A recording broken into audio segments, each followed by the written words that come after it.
esse estudo do Código Penal da Vida Futura. Então, vamos seguir com o estudo. Aqui o artigo 11 diz o seguinte: a expiação varia segundo a natureza e gravidade da falta, podendo, portanto, a mesma falta determinar expiações diversas, conforme as circunstâncias atenuantes ou agravantes em que for cometida. Então, nós analisamos esse artigo na nossa última live, no nosso último encontro, e mostramos ali a questão das atenuantes e das agravantes que geram consequências, e concluímos ali a questão de consciência, de elemento consciencial. Bom, agora então o artigo 12, que nós vamos começar o estudo de hoje. No artigo 12, Kardec coloca o seguinte: não há regra absoluta nem uniforme quanto à natureza e duração do castigo. A única lei geral é que toda falta terá punição e terá recompensa todo ato meritório segundo o seu valor. Bom, então vamos primeiro a uma estrutura, ou a estrutura do artigo. Quando aqui Kardec coloca castigo, punição, vamos levar isso para a forma da época, para o conceito cultural da época. Qual o conceito cultural da época? Lembramos que o Espiritismo estava nascendo, a doutrina espírita estava nascendo. E a cultura religiosa ou teológica da época, como sempre foi, e ainda temos essa cultura nas igrejas de uma forma geral, punição, castigo, penalização. Então, os espíritos, melhor dizendo aqui, Kardec, ele opta em utilizar a terminologia que as pessoas entendiam, que as pessoas cultivavam. E a partir dessa terminologia conhecida pelas pessoas, Kardec, então, desdobrava o ensino. É uma forma construtivista até, partir do conhecido para o desconhecido.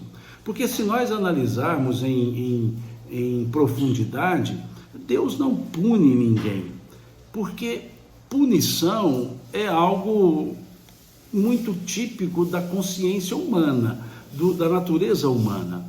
Porque vejamos, Deus é onisciente, Ele sabe de tudo. Se Ele sabe que a pessoa vai errar, e Ele é onipotente, Ele pode tudo. Se Ele sabe que a pessoa vai errar e não impede e depois pune, seria uma ilogicidade sem tamanho. Então, não há esse aspecto punitivo em Deus. A doutrina espírita trabalha com um raciocínio de lei de causa e efeito, ação e reação, e não uma regra de Deus que pune. Imagina Deus punindo as pessoas. Então não é essa característica. E Deus também não recompensa, no sentido de, está aqui a sua recompensa. Não, tudo que nos chega por decorrência das nossas ações é um elemento de efeito. Então, o sofrimento é efeito, a beatitude é efeito de atitudes, efeito de escolhas que nós fazemos. Então, essa é a lógica, e aqui Kardec utiliza então a palavra punição, castigo, como força de expressão e, melhor dizendo, como expressão conhecida à sua época. Essa forma castigo, punição, ela é muito teológica, ela não é deontológica, ela não é epistemológica, é uma forma eminentemente teológica. E por vínculo teológico, colocam-se essa figura um tanto dura em Deus, que não combina com nada ou em nada com a figura que Jesus nos traz sobre Deus. Tanto é que ele o chamava por Abá, ou seja, papai, paizinho. Então não é uma figura característica. Então só deixando esse parêntese e entendendo que aqui Kardec utilizou a terminologia compreendida à época, aplicada à época, principalmente no mundo teológico, mais ainda no mundo escatológico, né? Na escatologia. que aí sim, a escatologia vem punição, castigo, pena, separação. Então isso não coaduna com o pensamento espírita, né? Que não é escatológico no sentido teológico que se aplica a essa expressão, a essa palavra. Então vamos ao artigo em si. Kardec diz então que não há uma regra absoluta nem uniforme. Isso fica claro, como nós vimos já no artigo 11, que existem atenuantes e agravantes com relação às consequências. Não pode haver uma regra absoluta de aplicabilidade. A regra é que não há algo absoluto nem uniforme quanto à duração e à natureza. Aqui utiliza a palavra castigo, a natureza da consequência. E é importante nós frisarmos isso, porque é muito comum, inclusive no meio espírita, ou principalmente no meio espírita, as pessoas determinarem as penas, as consequências, dizendo, olha, vai sofrer por tantos anos, lá no umbral, até criam um lugar. E aqui também vale a pena um parêntese. Umbral é uma terminologia e não um lugar. Umbral, essa palavra, ela não é uma palavra do espectro espírita. Umbral consta no nosso vocabulário. Umbral é aquele espaço entre dois lugares. Mais fácil de entender, eu posso dizer os umbrais, né, das portas. O que é um umbral numa porta? A porta, você tem um ambiente e outro ambiente, e a porta separa os dois ambientes. Debaixo do portal é umbral, ou seja, debaixo do portal não é nenhum ambiente nem o outro ambiente. Não é um ambiente de onde você sai e ainda não é um ambiente onde você entra. Então, ali você tem um umbral. Por exemplo, os umbrais da janela, né? Que você tem o peitoril, onde você debruça ali, aquilo faz parte do umbral. A parte superior da janela, onde fica lá a cinta, ali é umbral. Não é nem do lado de dentro e nem do lado de fora. Então, isso é umbral. Então, a palavra umbral foi utilizada por André Luiz, por Chico e por vários outros autores, espirituais inclusive, como uma expressão para indicar um momento intermediário e não um lugar determinado. Nós já estudamos isso no Livro dos Espíritos, mas só para chamar a atenção. Então não há um lugar para onde o espírito vai para sofrer consequências. Em quaisquer lugar onde ele estiver, com a sua consciência, ele terá as consequências. É consciencial. Agora, por um processo de atração, é natural que os espíritos se aproximem uns dos outros. E aí eles ficam em um lugar, mas o lugar não é pré-determinado para ser umbral. Perceberam? Então, umbral, leiam sempre com a conotação de estágio intermediário, em que não se desligou efetivamente e afetivamente do mundo material e ainda não está efetivamente no mundo espiritual em termos de vinculação. Então, por isso utiliza-se o termo umbral. Né? Então, porque muitas pessoas acabam criando no meio espírita a figura de umbral como se fosse o equivalente purgatório, como um equivalente ao purgatório na teologia católica. E não é isso. Então, a própria palavra, ela não é termo espírita, foi um termo apropriado, como a palavra médium não é um termo espírita e assim vai. São palavras que explicam as características. Então, apropriou-se para aquele momento intermediário que Kardec chama de perturbação pós-morte, apropriou essa ideia do umbral, não transpôs o portal ainda, não está de lá e nem de cá, tá certo? Então, vale a pena esse parêntese, vale a pena esses parênteses, né? De perceber o que é a figura umbralina. Bom, Então aqui, veja, não há regra. E eu vejo muito isso, espíritas dizendo, não, o espírito quando comete esse tipo de ato sofre 8 anos. Não, ele vai ficar pelo tanto de anos que ele deveria ter ficado na Terra, ele vai sofrer. Aqui Kardec está deixando claro, não há regra absoluta nem uniforme quanto à natureza e duração das penas. Aqui usou a palavra castigo, da duração das penas. Então observemos isso, não há, a única coisa, e aqui diz o artigo, a única lei geral, a única lei de aplicabilidade geral é que toda ação tem a sua reação. A ação benévola, reação meritória. A ação malévola, reação, aspas, punitiva. É só isso que existe. Agora, como se dá, por quanto tempo se dá, não há regra absoluta. Quem está dizendo isso é Kardec, no artigo 12 do Código Penal da Vida Futura. Então é importante percebermos isso, né? E outra coisa, quando a gente usa a palavra pena, penal, não associemos isso a castigo.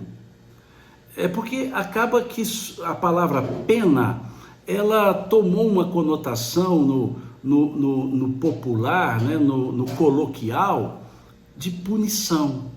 Ah, mas pena é punição. A pessoa comete um crime, ela recebe uma punição. A punição é um elemento da pena que nós chamamos elemento retributivo. É a retribuição. Então, na teoria geral da pena, nós temos o aspecto retributivo, o aspecto educativo e o aspecto preventivo. Então veja, pena é um gênero que comporta a espécie retribuição, educação e prevenção. A retribuição é aquilo que o coloquial chama de pena. É em gênero, sim, mas a retribuição é aquele detalhe em que a pessoa vai ter que assumir por si a consequência. E a consequência retributiva pode ser uma restrição de direitos, pode ser uma restrição de liberdade, no caso aqui do Brasil, que tem um caráter punitivo, mas não é um caráter de efeito, ou seja, um caráter retributivo, está retribuindo como consequência um ato que lesou uma pessoa, mas quando lesa uma pessoa, lesa a sociedade como um todo. Então é a retribuição que a pessoa recebe por lesar a sociedade. E aí tem um aspecto educativo, porque essa restrição ou de direitos ou de liberdade levaria a pessoa a perceber a consequência do que ela fez e ela se reeducaria. Ela então refletiria sobre o mal causado e se reeducaria. É o aspecto educativo da pena. E o aspecto preventivo é que as outras pessoas, percebendo as consequências do ato, deixariam de praticar os atos, pois já saberiam de antemão as consequências. Então teria um aspecto preventivo. Então em resumo, esse aqui é um esboço assim muito até mal feito, peço desculpas aos entendedores aí do mundo jurídico, mas é muito mal feito o esboço, mas para entender que pena, grosso modo, não é punição, é um conjunto consequencial,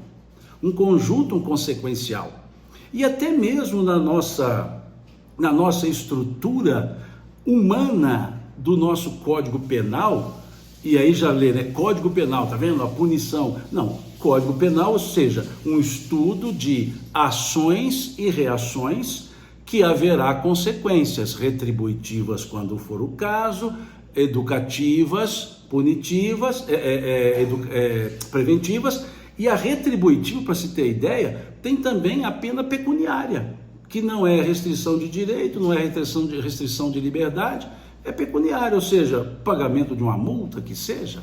Então, percebamos que mesmo assim existe no nosso Código Penal humano, ou melhor dizendo, daqui da Terra, elementos atenuantes e elementos agravantes, que salvo engano da minha parte, a partir do artigo 59 do Código Penal brasileiro, nós teremos essas observações, salvo engano, porque já faz, o mundo penal não é a minha atuação, então muitas vezes pode passar algum erro aqui de citação de artigos, porque não é a minha área de atuação jurídica, mas vejam, há os elementos que atenuam e que agravam. E há elementos que são observados, condutas, históricos e tudo mais. Então veja, que salvo engano é esse artigo 59 que olha as circunstâncias, né? Conduta de A, conduta de B, até mesmo a conduta da vítima, etc. Mas vejamos, há sempre uma análise. Então por que no nosso Código Penal aplicado, né, brasileiro, temos uma regra tão lógica? O Código Penal divino seria ilógico? Se aqui é um esboço mal feito de uma lógica perfeita, que é a lógica de Deus? Então, se aqui nós temos todos esses elementos e o nosso código é efetivamente elaborado por pessoas muito limitadas, que somos todos nós, os que estamos na Terra, o Código divino seria pior? Então, não leiamos pena como sinônimo absoluto de punição. Leiamos pena como consequência, ok? E aí nós vamos entender esse artigo 12. Não há uniformidade e não há quanto à duração e à natureza. Certo? Então, isso é o que está no artigo 12. Então, para os espíritas, eu acho que nós podemos parar de temporalizar as penas, né? É diferente do Código Penal brasileiro, né? O Código Penal humano, que tem a cominação das penas, né? Você tem lá o fato típico e cometido aquele fato típico, praticado aquele fato típico, tem uma pena cominada, ou seja, está escrito lá, né? Reclusão de tanto tempo, de tanto a tantos anos, detenção de tanto a tantos anos, e aí vai, né? Então existe a cominação. O que está dizendo aqui no artigo 12 é que não há uma cominação de pena, ou seja, uma quantidade de pena determinada e nem uma duração de pena determinada. O que há é consequência, ponto. Então, muito legal esse artigo 12 aqui. E aí vamos para o artigo 13. A duração, mais uma vez, palavra castigo no aspecto teológico aplicado a esses conceitos, mas vamos colocar pena. A duração do castigo ou da pena depende da melhoria do espírito culpado. Muito legal isso. Nós vamos entender, aqui Kardec desdobra muito bem esse raciocínio. Ele diz, nenhuma condenação por tempo determinado lhe é prescrita.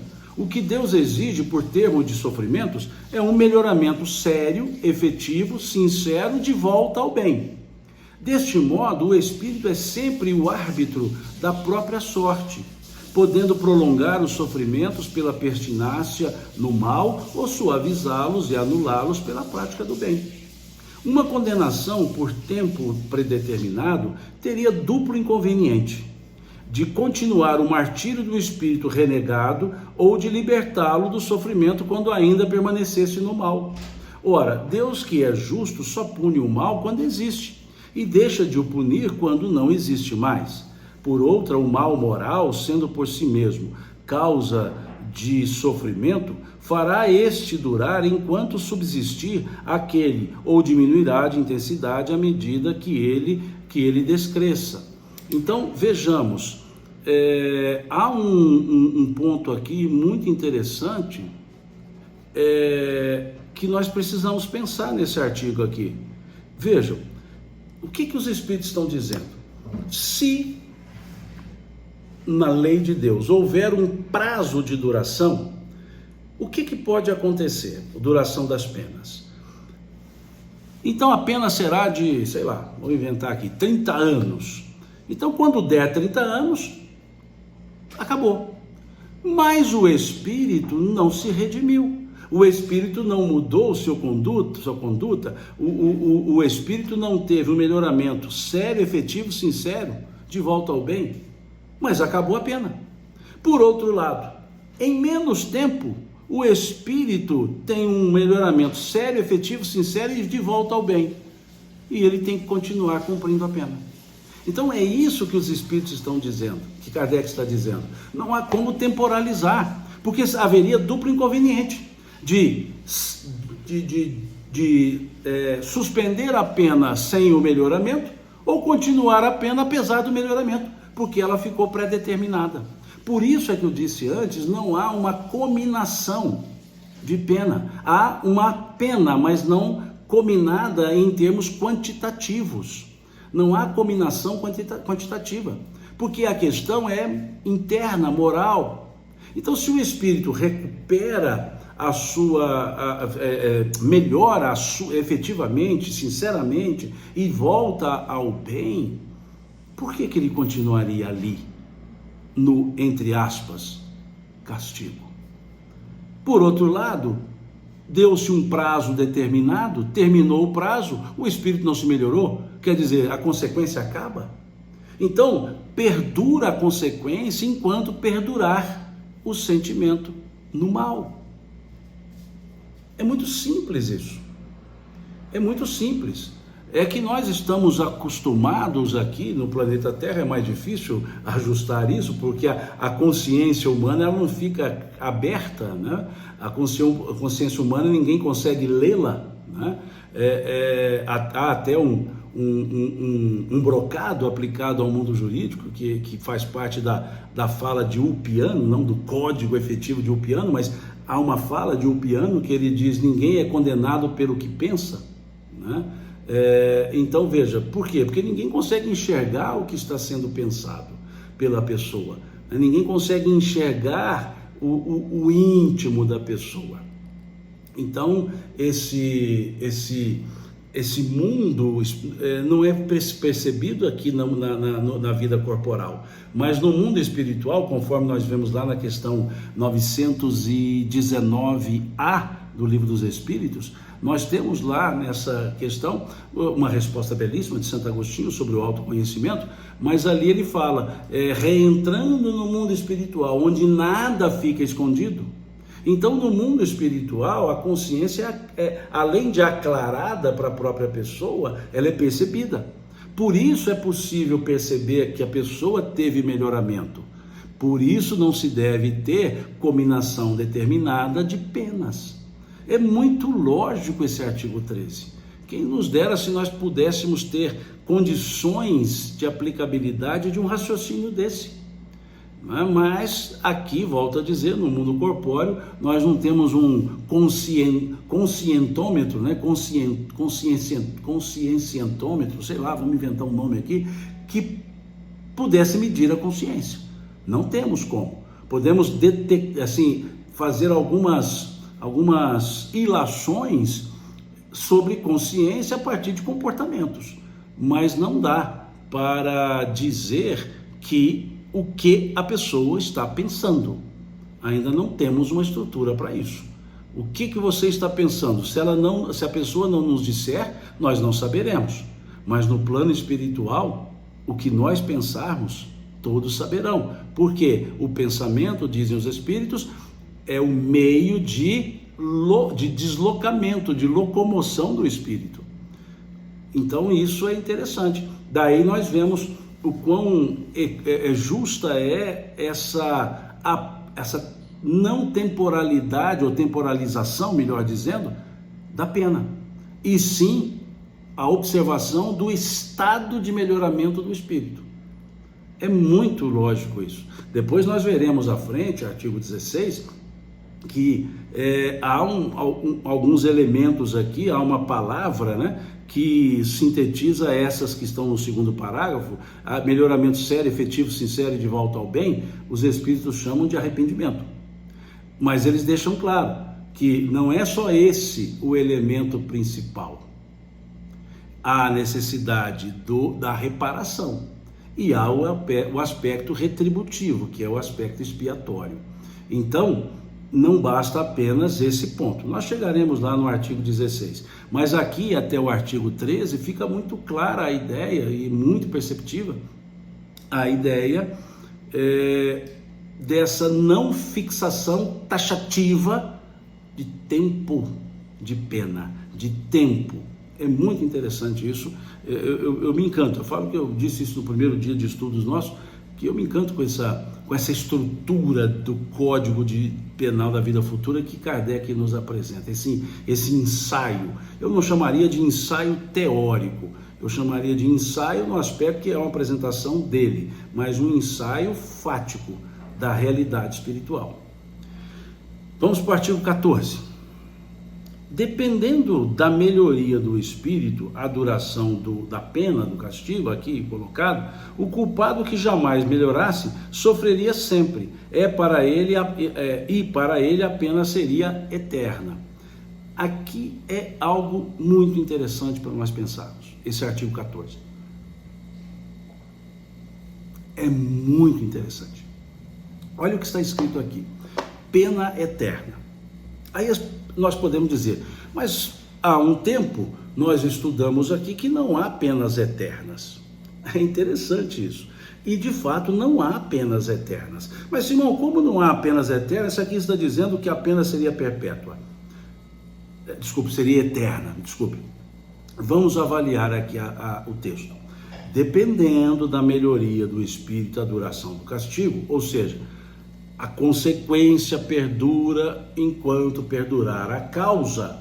Se o espírito não se melhora, a consequência é, aspas, esse castigo. Volto a dizer, a palavra castigo aqui tomada no sentido teológico que Kardec usou para melhor compreensão. Deus não castiga, né? Ninguém. O culpado que jamais melhorasse sofreria sempre. Veja, então enquanto durar a causa, dura o efeito, óbvio. Então, se a causa durasse para muito tempo, o efeito durará muito tempo. Então, para aquela pessoa, a ideia que ela tem é que o sofrimento é eterno. Mas aqui nós podemos usar uma outra palavra para entender essa ideia de pena eterna. Podemos usar a palavra perpétua. Poderíamos colocar assim: dependendo da melhoria do espírito, da duração do castigo, o culpado que jamais melhorasse sofreria sempre, e para ele a pena seria perpétua. Bom, mas perpétuo e eterno são as mesmas coisas? Não. Tecnicamente não.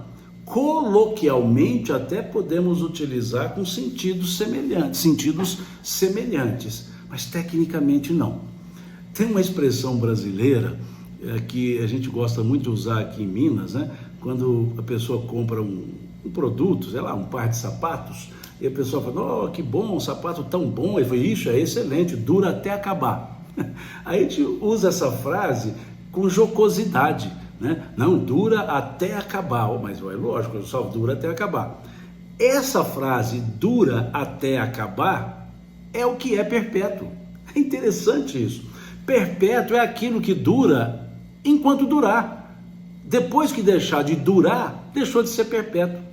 Ou seja, perpétuo não é para sempre. Para sempre não tem fim. Perpétuo é aquilo que dura enquanto a causa durar. No Instituto Jurídico, nós temos um dos institutos de intervenção do Estado na propriedade privada, é o Instituto da Servidão. Nós temos lá, né, a desapropriação, ocupação temporária, requisição, e temos um instituto chamado Servidão. O que é o Instituto da Servidão? É quando o Estado utiliza uma determinada área para um benefício coletivo e aquela área onde está sendo utilizado ou utilizada pelo Estado, o particular perde não a propriedade, mas perde a posse. Ele tem restrições ao uso. E aquelas restrições duram enquanto o Estado estiver utilizando. Por isso nós dizemos que o Instituto da Servidão é perpétuo. Ou seja, ele dura enquanto durar o motivo. Vamos dar um exemplo. Vocês já devem ter visto, né, quem viaja, aquelas linhas de alta tensão, né, que as companhias de energia colocam aquelas linhas de alta tensão, fixam as torres, passam a linha, e ali debaixo daquela torre, daquela linha, melhor dizendo, daquelas linhas, em uma faixa lateral delas, que dependendo da tensão e tudo mais, tem a largura determinada, aquela faixa chama-se faixa de servidão, área não edificável, faixa de servidão. Então, se passou dentro de um terreno de um particular, aquela faixa que está passando a rede elétrica, o particular não tem a posse direta dela. Continua na propriedade como servidão, mas ele não pode utilizar, porque é restrita para construções. Então é área não edificada. Então tem que guardar a distância. E aquela servidão durará quanto tempo? Enquanto a rede estiver lá. O dia que tirar a rede elétrica, acabou a servidão. Então, por isso, servidão é perpétua, ou seja, não é para sempre, é perpétua. Enquanto estiver, nesse exemplo, a linha elétrica, haverá o impedimento, ou seja, a servidão existirá. Retiraram a linha, resolveram tirar e passar para outro lugar, aquela área perde a servidão e a pessoa passa a ter, além da propriedade, volta a ter a posse direta, volta a ter o direito de utilizar. Então, isso é que é perpétuo. Desculpa trazer um exemplo aqui do mundo jurídico, mas é algo que a gente vê no dia a dia, né, e pode entender o que é perpétuo. Então, quando a gente brinca que dura até acabar, nós estamos dizendo que é perpétuo. Então, aqui, o sofrimento dura até acabar. E quando ele acaba? Quando a causa acabar. Ou seja, quando a pessoa mudar o seu comportamento e tiver um melhoramento sério, efetivo, sincero, de volta ao bem. Então, por isso que eu gosto de dizer que onde se fala pena eterna, nós falamos pena perpétua. Não no sentido que se dá, mesmo na pena perpétua, que o Brasil não tem, eles colocam, isso é para sempre. Mas se analisar bem a pena perpétua, principalmente com olhos da imortalidade, a pena perpétua dura enquanto durar a vida corpórea.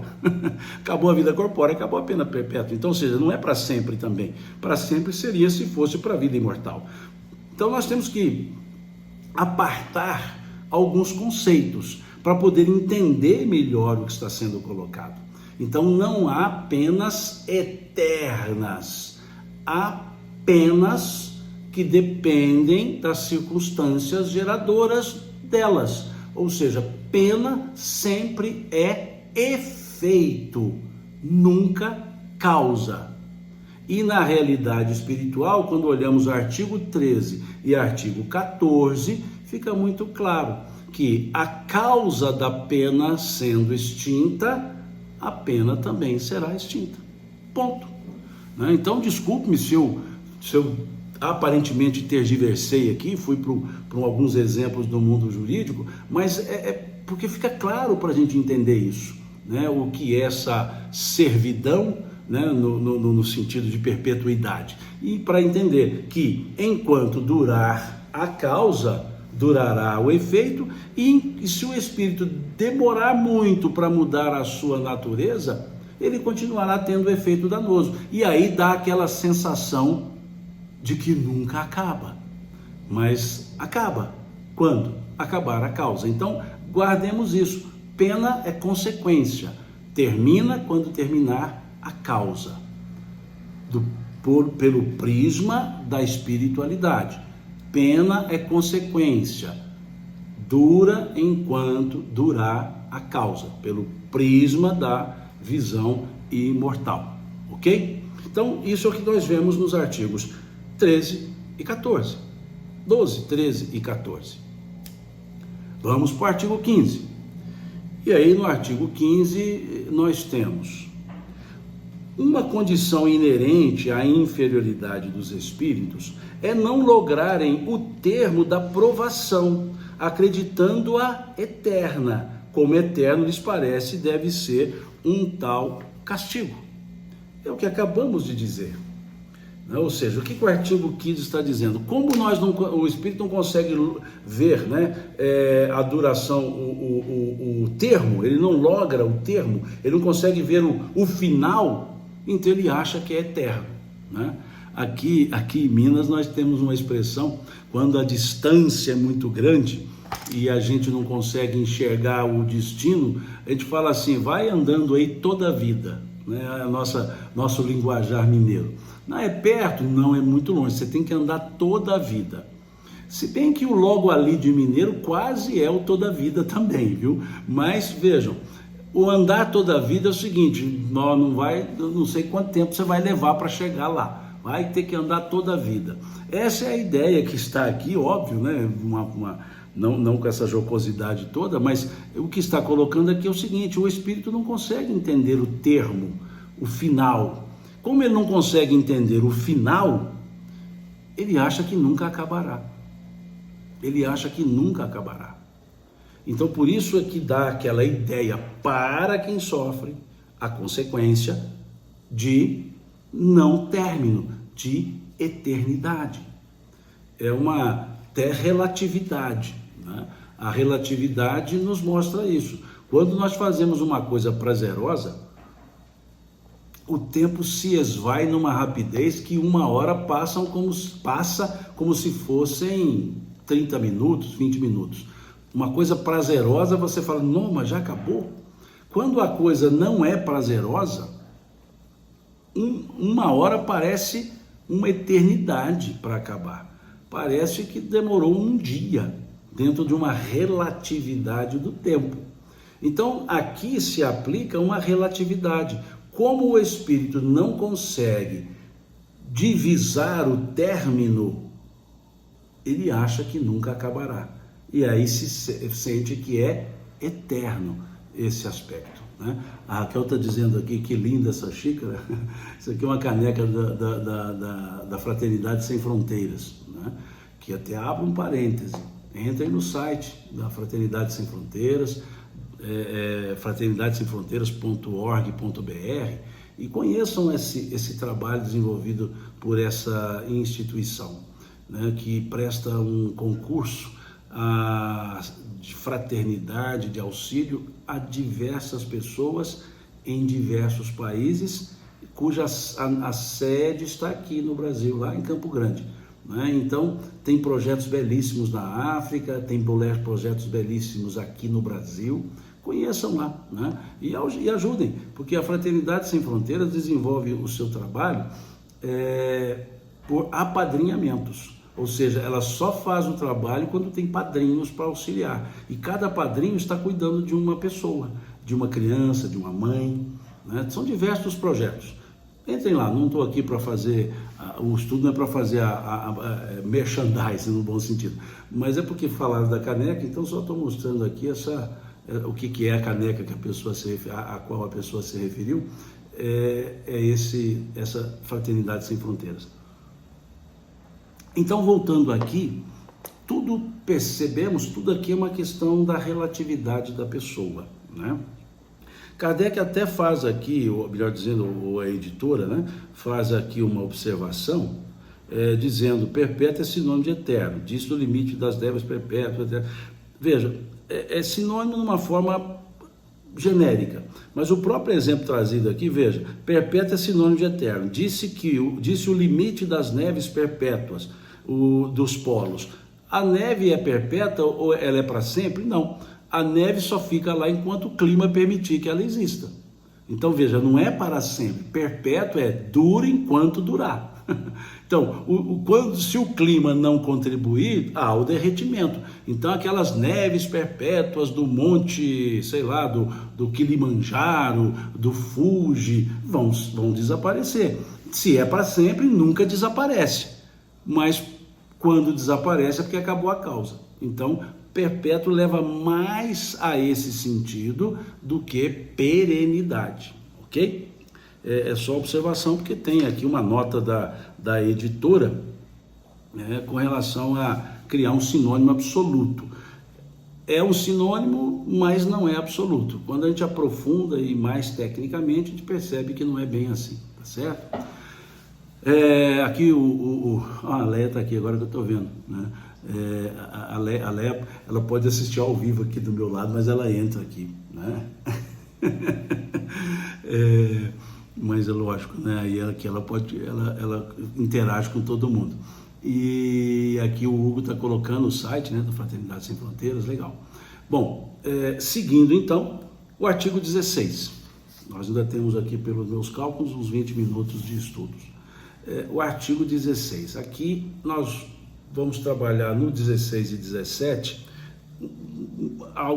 uma sequência muito interessante.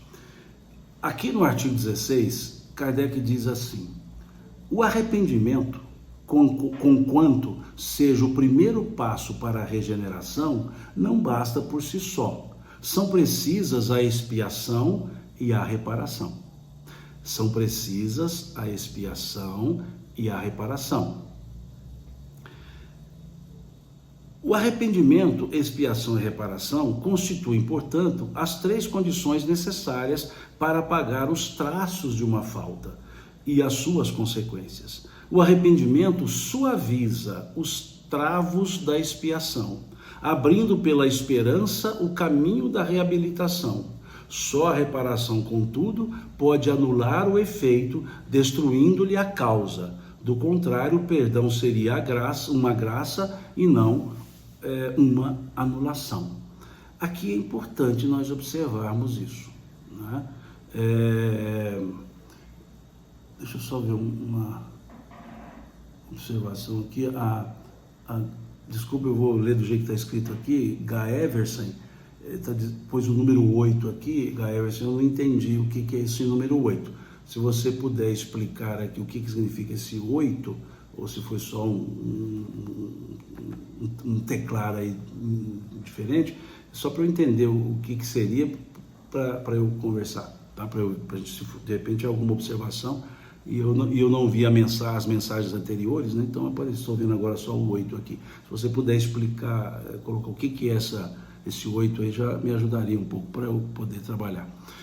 Bom, então voltando aqui, arrependimento, reparação e expiação são os três elementos necessários para se sanar uma falta. E fica muito claro aqui, Kardec, isso aqui nós encontramos ressonância na questão 990 do Livro dos Espíritos. Lá nós temos a mesma observação, só que como resposta dos Espíritos. O arrependimento e reparação, elementos fundamentais. Então, a pessoa se arrepende, óbvio, o arrependimento, aqui dizem os Espíritos, suaviza os travos da expiação. O que é a expiação aqui? É aquilo que eu disse antes, o aspecto retributivo. Então, quando há o arrependimento, há consciência. Vamos pegar aquela passagem da parábola, ela colocou aqui, a Gavin, né, colocou, minha internet está caindo e tal, bateu sem querer no teclado. Eu fiz essa pergunta, Gavin, sabe por quê? É que há edições do livro Céu e Inferno, a primeira, a segunda, que esse assunto que nós estamos tratando está no artigo 8, no capítulo 8º, e depois da última edição veio para o capítulo 7º. Então, por isso é que eu perguntei, porque talvez você teria colocado, não é o capítulo 7, é o capítulo 8, mas agora você explicou. É só porque tem algumas edições que tem essa diferença, né? Mas são as edições antes dessa última, que gerou uma polêmica que eu já expliquei na live passada, né? Mas vamos seguir. Então, esses três elementos são importantes. Aí podemos ponderar, mas Simão, quando nós olhamos lá nos evangelhos, na crucifixão, nós vemos um diálogo de Jesus com um dos crucificados junto com ele, ou junto a ele, melhor dizendo, porque não estava na mesma cruz, né? Então não é junto com ele, junto a ele, que Jesus teria dito a ele que, como ele havia se arrependido, teria dito a ele que ele iria para o paraíso. Bom, aí é algo interessante, porque diz o texto, né, lá, em verdade te digo, hoje estarás comigo no paraíso. Quando nós olhamos essa frase, aqui eu abro um parêntese, tá? Quando nós olhamos essa frase, as traduções, elas trazem assim, em verdade te digo que hoje estarás comigo no paraíso. Quando nós olhamos o texto grego, tanto aquele que o pessoal costuma chamar original, que não é nada original, como os que advêm dele, nós percebemos que não há o que. A frase está: em verdade te digo, hoje estarás comigo no paraíso. E aí é interessante nós observarmos uma estrutura na gramática grega koiné. A gramática grega koiné, que é a gramática do texto, hoje é um advérbio de tempo. Hoje é um advérbio. Pela gramática koiné, quando você tem um advérbio e um verbo, o verbo indica ação, então uma ação no tempo ali, no caso, hoje é um advérbio no grego koiné. Koiné é um advérbio, então te digo, hoje estarás no paraíso. E o advérbio vem seguido de um verbo, a pontuação vai se referir ao advérbio. Que diferença tem isso? A pontuação está assim hoje: em verdade te digo, vírgula, que hoje estarás comigo no paraíso. O que não faz parte do texto, é uma interpolação nas traduções. Então a frase seria: em verdade te digo, hoje estarás comigo no paraíso. Só que quando você tem advérbio e vérbio, você vai trazer a separação, o sinal, que não é vírgula no grego, é um pontinho quase imperceptível para o hoje. Então a frase seria: em verdade te digo, hoje estarás comigo no paraíso. Não sei quando. Veja, hoje está dizendo que estará no paraíso. Não está dizendo que hoje estará no paraíso. Está dizendo: hoje estarás no paraíso. É como se nós pontuássemos aquele pontinho pequenininho com 2 pontos. Em verdade te digo hoje, 2 pontos, estarás comigo no paraíso. Ou, em verdade te digo hoje, vírgula, estarás comigo no paraíso. Essa é a construção da frase do grego koiné, que é que é a base para a tradução. Então, quando se traduziu, colocou-se o que. E aí, óbvio, né, esse que deu a conotação de que o estar no paraíso era imediato. Então, é preciso a gente fazer essa ligeira digressão para perceber um aspecto que esse, em verdade te digo, hoje, 2 pontos ou vírgula, estarás comigo no paraíso, quando você efetivamente se melhorar, ele está em conformidade com a lógica do arrependimento. Porque o arrependimento sem a reparação resolve a pessoa, mas o efeito do que ela fez, não. Então precisa de um elemento reparador.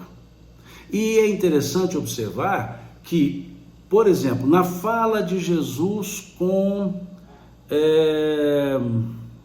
Zaqueu. Zaqueu está lá, né, desce da árvore e fala para Jesus: olha, eu me arrependo do que eu fiz e vou devolver tudo que eu tirei. Se eu tirei a mais, devolverei em dobro, e etc, etc. E aí Jesus assim diz para ele: hoje me convém pousar na sua casa. Hoje. Esse hoje quer dizer, hoje você demonstrou, hoje é hora, você demonstrou. Agora eu vou pousar na sua casa. Ele demonstrou o quê? Um arrependimento e uma reparação. Ele disse: restituirei em dobro tudo aquilo que possa ter defraudado de alguém. Então veja o elemento reparador colocado ali na fala de Zaqueu. Olha o elemento reparador. Ele não só disse me arrependo, ele também disse me arrependo e repararei. Aí então aquele hoje é o tempo presente, é aquela hora. Mas nessa fala do Cristo, nessa estrutura do koiné, o advérbio hoje no grego atrai a pontuação. Em verdade te digo hoje, vírgula ou 2 pontos, estarás comigo no paraíso. Quando? Quando reparar. É muito lógico esse ponto. E há muitos linguistas que entendem, que defendem que a forma apresentada hoje corriqueiramente não coaduna com a lógica da construção da estrutura gramatical. E ainda mais se usarmos a ideia da lógica reparatória e expiatória, é que não se coaduna mesmo. Então, dentro do artigo 16, não basta apenas me arrepender e ficar quieto no meu canto. O arrependimento pode atenuar. Lá naquela parábola que eu ia comentar e acabou indo para o outro lado, agora voltamos nela, naquela parábola do filho pródigo, olha o que acontece com o arrependimento. Ele está lá depois de abusar de tudo que recebeu, ele entra numa fase ruim e ele se vê lá cuidando dos porcos e tendo que comer algumas vezes a própria comida dos porcos. E uma hora ele para. Jesus diz assim, né, na parábola, e ele caindo em si, pensou. Veja, caindo em si, o arrependimento. O arrependimento, gente, é uma tomada de consciência. Quando eu tomo consciência da impropriedade do que foi feito, então vem o arrependimento. Arrependimento não é doloroso. Arrependimento é um elemento de tomada de consciência. É quando viramos a chave, uma tomada de consciência. E nesse aspecto, então, quando se toma consciência, houve o arrependimento. E o que ele disse? Voltarei ao meu pai, não para ser tratado como filho, porque não mais mereço assim ser tratado, mas ser tratado como um servo, um trabalhador, um estranho. Em outras palavras, quando se tem o arrependimento, veja o que os Espíritos disseram aqui, o arrependimento ele suaviza os travos da expiação. Ele voltando para casa, se fosse tratado não como filho, ele já estava sabendo e preparado para isso, porque ele concordava. Porque eu não preciso ser tratado como filho. Eu aceito ser tratado como um estranho. Veja então como a tomada de consciência suavizou. Porque se ele não houvesse a tomada de consciência, ele quereria ser tratado como filho. Mas não. Então quando a pessoa se arrepende, toma consciência do dano causado, ela está à disposição, pronta para o aspecto retributivo da ação. O aspecto retributivo da ação. Então ela tem aquilo que nós chamamos de resignação. A obediência e tem a resignação. Então a pessoa se resigna quando ela toma consciência. Aí vem um aspecto que nós podemos também fazer uma ligeira digressão. Simão, mas quando nós estamos encarnados, ou reencarnados, melhor dizendo, nós esquecemos o passado. Então, como haverá o arrependimento? É aí que vem o conhecimento. Quando a doutrina espírita nos explica que todo sofrimento tem uma causa e o causador sempre é aquele que está padecendo pelo sofrimento, ou seja, se passo por dificuldades danosas, difíceis, desculpa, a redundância aqui, o pleonasmo. Se passo por dificuldades tamanhas, é consequência de um ato que eu mesmo pratiquei. Então, o sofredor é sempre o agente anterior. Ele agiu anteriormente e gerou uma consequência para si mesmo. Então, quando nós tomamos conhecimento disso, eu não preciso saber o que eu fiz, mas eu sei que algo foi feito, por causa da consequência. É o que está aqui em outro artigo que nós estudamos na semana passada, que é o artigo 10, que diz assim: pode-se julgar a natureza das faltas cometidas em anterior existência pelas vicissitudes da vida corpórea. Então, se observar o que eu passo hoje, dá para eu entender a natureza do que eu fiz lá atrás. Então, se isso é conhecido, entendido, a resignação surge. Então, primeiro houve a razão, o consentimento da razão, que os espíritos chamam de obediência. E a resignação eles chamam de consentimento do coração. Então, por que a resignação é o elemento do coração? Porque, embora eu não saiba o que eu fiz, eu consigo imaginar pelo o tamanho da consequência, o tamanho da causa. E aí há a resignação, que podemos até dizer, nem tudo está bem, mas tudo está certo. Nesse aspecto da causa e efeito. Causa e efeito. Então, por isso é que está escrito que o arrependimento suaviza os travos, né, da expiação, as dores da expiação. A pessoa, é esse caso do ladrão lá, do que foi crucificado ao lado de Jesus. O outro estava lá lamentando, reclamando da dor, reclamando daquilo tudo, e ainda dizendo, se o senhor é o Messias, por que o senhor não desce da cruz e liberta a si mesmo e a nós também e tal? E aquele outro disse assim, senhor, olha, pediu que aquele se calasse, dizendo, cala-te, porque nós estamos aqui porque merecemos estar. Ou seja, nós cometemos delito e somos punidos pelo delito. Ele não, na visão dele, ele não. E aí esse, bom ladrão, que a tradição deu o nome de Dimas, ele foi dizer, olha, nós merecemos. Ali vejo o arrependimento, ou seja, a tomada de consciência dele, suavizou os travos da crucifixão. Ele falou, olha, tá doendo, sei que vou morrer, é doloroso, mas fiz por merecer, aceito isso. O outro não. Então aquele bom ladrão, entre aspas, né, o adjetivo, ele se resigna. Então suavizou os travos daquela consequência. E aí Jesus reconhece isso, dizendo, olha, o primeiro passo você já deu. O primeiro passo você já deu. Agora o segundo passo é a reparação. Porque a lógica seria arrepender, reparar. E uma vez assim feito, a expiação seria uma residualidade. Mas como a gente é renitente e reticente, a gente então acaba expiando para arrepender e depois reparar. Não existe reparação efetiva sem o arrependimento precedente. Não existe reparação efetiva sem o arrependimento precedente. Nós veremos isso no artigo 17. Não hoje, que não vai dar tempo. Mas é preciso o arrependimento verdadeiro, óbvio, o arrependimento precedendo a reparação. Porque senão a reparação não é um ato de voluntariedade. Seria um ato de obrigatoriedade e não de voluntariedade. E aí nós veremos o que é um ato voluntário, né? Um ato de voluntariedade, que é o artigo 17. Tá? Chegaremos lá depois.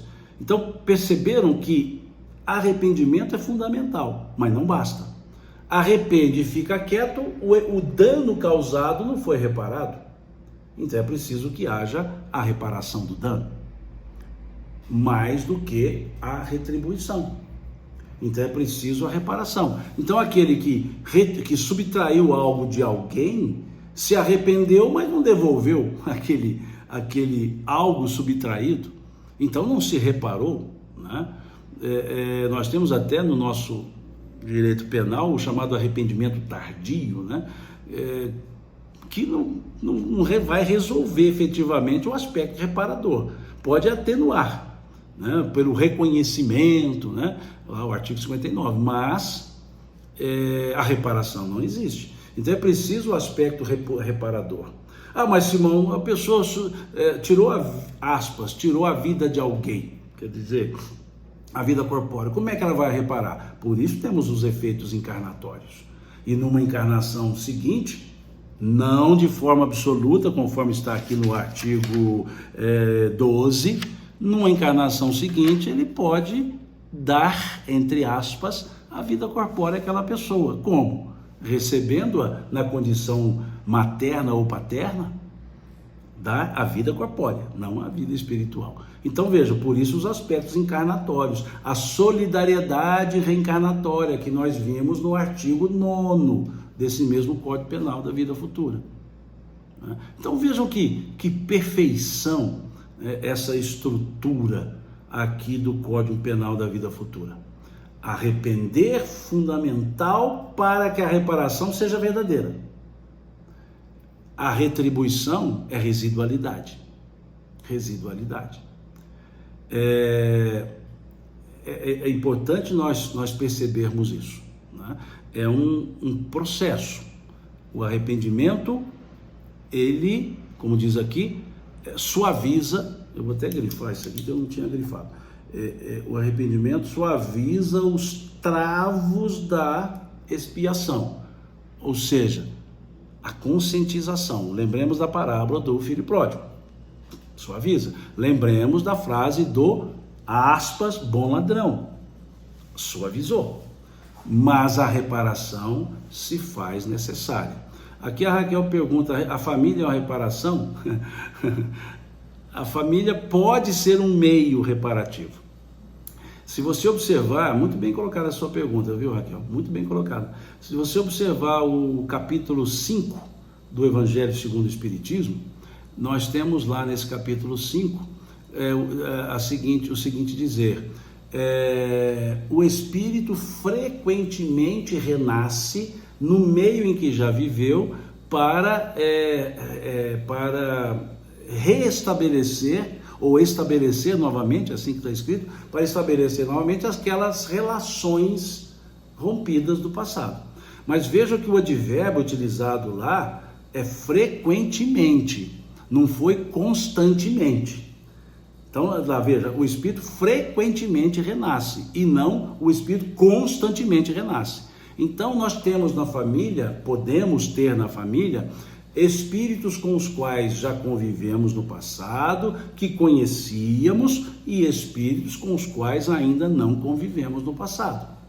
Então, por isso, o advérbio foi frequentemente. Na maioria de vezes, estamos de volta entre os conhecidos, mas não é regra absoluta, porque senão seria o advérbio constantemente, e não o advérbio frequentemente, ok?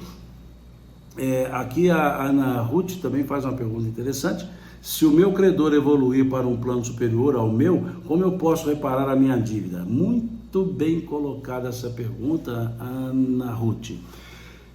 A minha dívida não é para com a pessoa. A minha dívida é em relação à minha imperfeição. Nós vimos isso aqui nos artigos, no artigo 10, né? As consequências da minha imperfeição. Se eu tiver que reparar com aquele que evoluiu, fazendo com que ele se reencarne em um meio que ele não precisa mais, é quem evoluiu que está sendo punido. Então não, eu vou reparar pela minha imperfeição junto a pessoas que estão no mesmo nível que eu e que me trazem as circunstâncias para tanto. Então eu posso reparar recebendo uma outra pessoa com as características que permitam eu exercitar a prova que eu preciso, como consequência. Então não é pessoalmente com aquele do passado, mas em função da imperfeição que eu carrego. Então eu preciso sanar a imperfeição. E aí as circunstâncias serão sempre propícias para eu sanar. Até sugiro a leitura da questão 260 do Livro dos Espíritos. Quando fala da escolha das provas, eu falo que é uma questão muito bem humorada, porque lá na questão 258 fala que o Espírito escolhe as provas, na questão 259 fala que nem tudo que acontece foi escolhido, somente as grandes causas, porque o Espírito escolhe o gênero. E aí na questão 260, considerando isso, né, Kardec pergunta aos espíritos: como pode então um espírito querer nascer no meio de pessoas de má vida? Em outras palavras, vai ser ruim de escolha desse tanto, né? Vai ser ruim de escolha desse tanto? Por que ruim de escolha? Ele pode escolher e escolhe ficar entre as piores pessoas. E aí os espíritos respondem: é necessário que haja analogia nas provas. E dão um exemplo: aquele que é dado ao instinto do roubo, necessário se faz conviver com ladrões. Ou seja, eu tenho que estar num meio em que me leve, que me excite a praticar e eu domino. Porque ser bom no meio de pessoa boa pode ser só consequência. Agora, ser bom no meio de pessoas ruins já é atitude. Então é muito interessante sua pergunta, muito bem colocada, né? Aqui a Ciomara sugere aqui que leiamos a questão 171 do Livro dos Espíritos, que é uma questão sobre a reencarnação, uma questão muito interessante, onde se pergunta onde se fundamenta o dogma, a verdade da reencarnação, e os Espíritos respondem: na justiça de Deus e na sua revelação, pois um bom pai sempre deixa abertas as portas para o arrependimento dos seus filhos, né? E é verdade isso, né? Nós não temos nada estanque, nós sempre podemos, considerando que somos imortais, nós temos as condições de reparação sempre. Por isso, a questão 171 do Livro dos Espíritos é uma questão muito forte para mostrar a bondade justa de Deus, ou a justiça boa de Deus, dando esse exemplo que um bom pai sempre deixa abertas as portas para o arrependimento dos seus filhos, tal qual vemos lá na parábola do filho pródigo, né? Aqui eu estou passando no Instagram algumas perguntas, né? Só porque eu nunca consigo vê-las, né? E agora, como eu resolvi, vou parar no 16, vou seguir o 17 depois, rapidamente eu estou aqui dando uma olhada na pessoa, né? Desculpa, na pessoa aqui, a pessoa escreveu pessoa aqui, eu falei pessoa, em algumas observações feitas aqui, né? Então é isso, né? Por hoje a gente encerra, né? Agradeço a vocês pela cordialidade de participar desse momento, pela paciência, né? E desculpe não ter visto aqui todas as observações, as perguntas. Eu volto a dizer, se houver alguma dúvida, pode me mandar no direct aqui do Instagram aquela observação, aquela dúvida, que eu tento trazer para a live e explicar na live. Eu não garanto que eu responderei, muitas eu respondo, né? Eu vejo ali e já respondo, mas nem todas. Então pode ser que eu aglutine e aproveite uma das lives e fale: olha, recebi uma pergunta assim, assim, assado, ou diversas pessoas trouxeram mais isso aqui, e eu posso responder aqui. Então fique à vontade, meu Instagram ele é aberto, né? Então pode colocar lá as perguntas e eu vou tentando responder. Alguém perguntou aqui qual edição que eu estou usando. É essa aqui, né? Tradução do Quintão, né? Manuel Quintão, da FEB, que é da última edição francesa, né? Da última edição francesa. Eu expliquei na live passada, logo no início da live, quem depois se interessar, é a live última, né? Acho que a quarta, a questão de uma polêmicazinha aí que surgiu sobre a edição revista que foi adulterada, aliás, foi alterada e etc, né? Então, eu expliquei isso na live passada, não vou voltar a essa explicação, está lá logo no início da live, e eu então opto, né, por essa tradução do Manuel Quintão, e nessa tradução é o capítulo 7, né? E não vou entrar nas celeumas não, tá certo? Bom, então, voltando, né, muito obrigado a vocês mesmo por essa cordialidade, né? Como bom mineiro que eu sou, eu gosto de agradecer nesse jeitão mineiro do interior, né? Já que eu sou do interior de Minas, nasci em São Gotardo, cidadezinha pequenininha quando eu nasci. Hoje ela é menos pequena, né? Vamos dizer assim. Ela não é, mas continua pequena, graças a Deus. E é uma cidade bem do interior de Minas, né? Como diz o seu próprio hino, né? Nas colinas do oeste plantada, bem no seio de Minas Gerais. Então é ali que eu nasci, então tem esse jeitão mineiro, né? Que eu gosto muito. E nossa maneira de agradecer lá desse rincão do interior, a gente diz sempre assim: Deus lhe pague. Então eu gosto muito de fazer isso, né? De agradecer dessa forma, não que eu esteja transferindo para Deus o pagamento, mas é uma forma de dizer que só as bênçãos de Deus para agradecer tamanha cordialidade de vocês para comigo. Então quando nós precisamos agradecer, e o agradecimento precisa ser muito grande, a gente diz Deus lhe pague, cuja frase significa que as bênçãos de Deus nunca lhe faltem. Que esteja sempre com você. Então esse é o Deus lhe pague aqui mineiro, e eu sempre agradeço dessa forma: Deus lhes pague. E até a próxima live, que pretendo fazê-la no domingo à tarde, tá? Depois eu posto, porque normalmente eu faço domingo pela manhã, mas acontece que domingo pela manhã tem um evento numa cidade vizinha aqui chamada Rio Paranaíba, e eu vou participar desse evento, é o Encontro da Amizade, porque nós vamos conversar um pouco com a equipe do Conselho Regional Espírita Planalto, que é um dos CREs, né, da estrutura aqui do COFENG, né, do Conselho Federativo do Estado de Minas Gerais, que é ligado à União Espírita Mineira. Então, por isso não farei de manhã, mas farei à tarde e talvez e até sábado eu posto no Instagram, no Facebook, que horário nós faremos, tá certo? Mais uma vez, brigadão, fiquem com Deus e até domingo, se Deus quiser.